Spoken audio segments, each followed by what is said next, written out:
Министерот за здравство доктор Венко Филипче во своето обраќање посочи дека состојбата со коронавирусот е многу сериозна во нашата држава.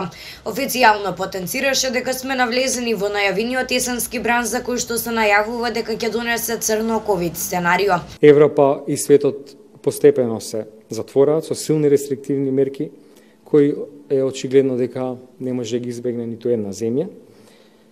Како ќе се развива состојбата кај нас, во која насока ќе се движиме, колку брзо ќе го стабилизираме и овој удар, зависи само од една работа, а тоа е однесувањето на граѓаните и почитувањето на сите мерки и препораки кои се на сила.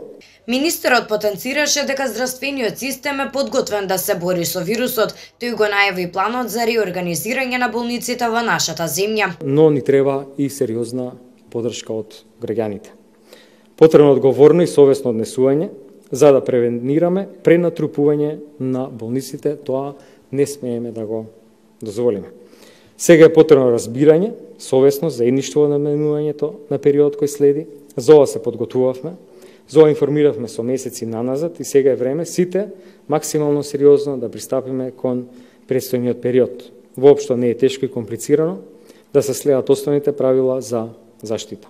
Комисијата за заразни болести достави барање до владата за одобрување на нови мерки, а тоа се носење на заштитна респираторна маски на отворено, како и забрана на собири и групирања после 10 часот навечер, без разлика дали отворено или пак на затворено. На гостите дозволено да дојдат само 4 лица.